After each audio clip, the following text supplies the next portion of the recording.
Momento do Discipulado.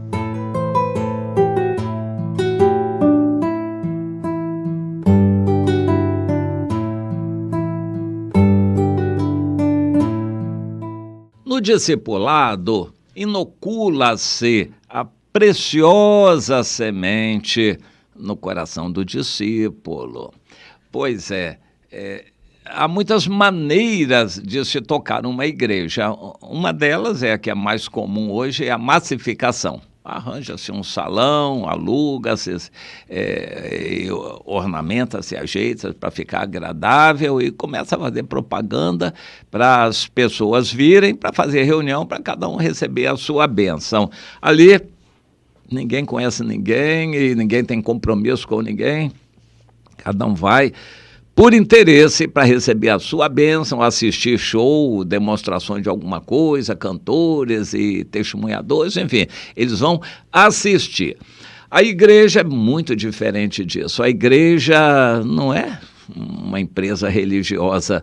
A igreja verdadeira são pessoas compromissadas, são pais e filhos espirituais que zelam uns pela vida dos outros, irmãos que amam, conhecem, ajudam uns aos outros, suportam uns aos outros, levam a carga uns dos outros. Igreja é isso, um corpo de pessoas compromissadas e que caminham juntas.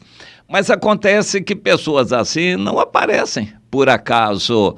A gente não consegue forjar um corpo de pessoas assim da noite para o dia, no oba-oba, com movimentos. Não, a gente precisa de trabalhar cada vida, e Jesus deu o exemplo. Primeiro ele chamou quem queria para segui-lo. Com os que o seguiram, ele foi trabalhando.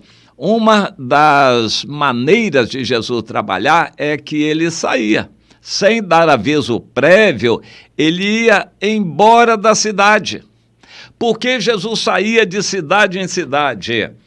Para que as pessoas pudessem segui-lo se desprendendo da sua vida, dos seus afazeres, de outras coisas. Quem queria ser discípulo de Jesus teria que dar prioridade a isto, largar as outras coisas para seguir a Jesus, porque ele já estava indo para outra cidade. E da outra seguia para uma terceira, uma quarta, e Jesus não parava de caminhar. O ministério dele era itinerante.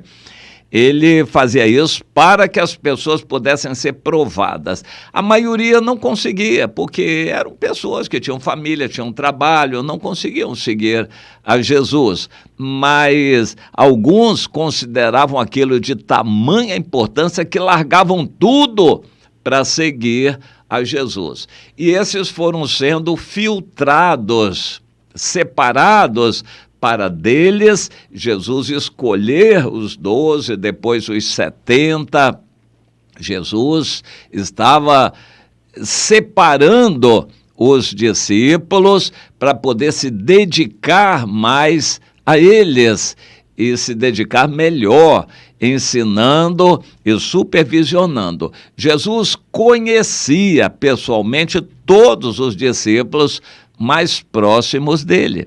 É o que ele nos mandou fazer. Todos os líderes precisam concentrar sua atuação nos discípulos que o Senhor mandou, em especial naqueles que dão fruto, para que eles possam dar mais fruto ainda e cuidar de outros também. Quando a gente se dedica a espalhar a nossa mensagem, o nosso alimento, sem observar o resultado, a gente está como que massificando a mensagem e perdendo tempo na maioria das pessoas. E aqueles que têm mais sede, a gente não consegue dar mais atenção a eles, porque está, assim, espalhando a nossa atuação. Jesus mandou concentrar a atuação em cima daqueles poucos que têm sede, que querem realmente ser discípulos. Este princípio é muito importante, precisa ser preservado. A concentração em quem tem sede espiritual. O Senhor diz, eu darei água ao sedento, Isaías 44:3. Vou derramar água sobre aquele que tem sede. A pregação do evangelho é para todos, mas nós temos que observar quem recebe. Aquele que recebe, então nós já vamos ensinar, eu didaquê, tudo que Jesus mandou, e não é pouca coisa não, o que Jesus mandou, tudo que ele ensinou, nós vamos transmitir, não para todos, nós vamos transmitir para os que querem. Para todos nós vamos pregar o evangelho eterno, a mensagem salvadora, vamos pregar o querigma, a palavra em grego, o querigma, a proclamação do evangelho para todos, principalmente de público, para verificarmos quem vai receber a palavra. Mas aos que já receberam e se comprometeram e se tornaram discípulos, nós vamos dar atenção, investir neles e cuidar com muita intensidade desses tais. Você entende isso? Em qual grupo você está? Você já assumiu que é discípulo, tem um líder, tem uma líder, quer crescer espiritualmente, quer também trabalhar e cuidar de outros? Pois é, observe isso. A obra de Deus não é espalha-brasa, não. Vamos, oba, para cá, para lá, reunião, vamos subir um monte ali, vamos naquele, vamos lá no louvorzão, vamos. Não, a obra de Deus não é espalha-brasa assim, não. Tudo é feito com sabedoria, com objetividade, com propósitos e com pessoas definidas. O discipulado é assim. Eu acho muito interessante analisar a história do Antigo Testamento para nós tirarmos lições preciosas. O povo de Israel errou muito mais do que acertou, mas em suas andanças a gente observa muitos princípios que são importantes. E eles, na época do Egito, estavam espalhados com as ordens que Deus deu através de Moisés. Eles começaram a entender a responsabilidade de uns com os outros.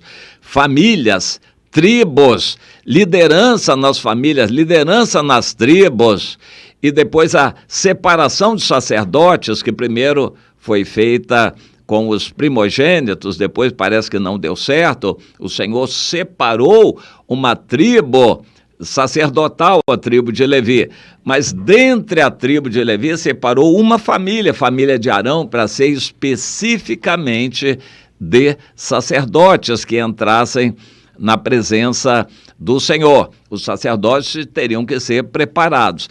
Durante os 40 anos de deserto, aquilo foi uma escola maravilhosa, mas o povo se tornou forte, organizado, obediente a Deus. Quando entrou na terra prometida, venceu tudo que aparecia pela frente. Era um povo extremamente preparado para tudo, o que não é o caso da igreja hoje. Hoje, no mundo inteiro, a igreja, a noiva do Senhor, está dispersa, dividida, denominacionalizada, brigando uns com os outros, totalmente desunida no mundo inteiro. Mas a dor da perseguição faz milagres, entre eles a unificação do povo de Deus. Debaixo da dor, o povo de Deus se une, é o que vai, infelizmente, ser necessário no Brasil. Será? Eu creio que sim. A dor virá sobre o Brasil para unir o povo de Deus, que hoje ainda é bastante dividido, brigando uns com os outros, fazendo concorrência, roubando ovelhas uns dos outros. Hoje o povo de Deus é assim, mas o povo de Israel também era assim. Debaixo da dor, debaixo do calor do deserto, todas as circunstâncias fizeram com que aquele povo se unisse. Quando entrou na terra prometida, era um povo só, debaixo de um comandante geral. O Josué, o grande general Josué, era um comandante, e ele falava e o povo todo obedecia. Foi para guerras e venceu todas as guerras na terra de Canaã. E foi uma fase de ouro. O povo se enriqueceu, se multiplicou, aumentou, Mas veio a próxima geração e que não conhecia os feitos do Senhor, nem a orientação de Moisés, nem a lei do Senhor, e eles acabaram se afastando. E o povo foi degenerando espiritualmente de uma tal maneira que Deus os rejeitou. Por fim, Deus rejeitou o seu povo de Israel. Mas a preciosa semente estava no coração de alguns que, no cativeiro, se mobilizaram, se renovaram no cativeiro. Houve um avivamento espiritual no cativeiro, e então Deus deu uma outra oportunidade e eles voltaram, e eles lembravam alguma coisa da lei, alguma coisa da tradição, e se reagruparam de novo e se tornaram líderes, chefes de famílias, debaixo da liderança de Neemias, por exemplo, no retorno do cativeiro. Foi uma fase muito boa, uma fase de muitas bênçãos espirituais, mas depois também o povo se afastou, e nos livros de Zacarias e Malaquias, com os quais termina o Antigo Testamento, terminou a antiga aliança. Deus esgotou sua paciência e não teve mais jeito e rejeitou aquela aliança e aquele povo. Vem aí tempos, e ainda não chegaram, mais de 2000 anos já se passaram, mas ainda vai chegar esse tempo em que Deus vai tornar a fazer uma aliança, uma nova aliança, não como antiga, uma nova aliança com a casa de Israel. A preciosa semente ficou, não no coração propriamente dos judeus, ficou na Bíblia, ficou na igreja, na pregação do evangelho pelo mundo todo. Hoje nós temos a Bíblia, nós temos o Espírito Santo entre nós, o testemunho de Deus no mundo inteiro, para mostrar que a preciosa semente ainda está no coração de algumas pessoas. Isso vai ser preservado até a volta de Jesus, que vai também ter uma nova etapa conosco, uma nova aliança com Israel, uma nova etapa conosco, a igreja, para vivermos um milênio de uma forma maravilhosa, junto de Jesus, e a vontade dele se cumpre. Bom, eu quero dizer isso. O Salomão resumiu este ensino em um versículo, o Provérbio 22:6. Ensina a criança no caminho que deve andar, e ainda quando for velho não se desviará dele. A preciosa semente que nós inoculamos no discipulado vai ficar. Ensina o discípulo no caminho em que deve andar, e depois ele nunca vai se desviar mais. Se o discípulo é bem discipulado, ele não vai se desviar mais. Quem se desvia é crente que não foi nem bem evangelizado, entrou pela janela na igreja, entrou de qualquer jeito, ninguém cuidou dele, a pessoa não recebeu o evangelho, recebeu campanhas de dinheiro, de bênçãos, assim, sem explicação, sem base bíblica.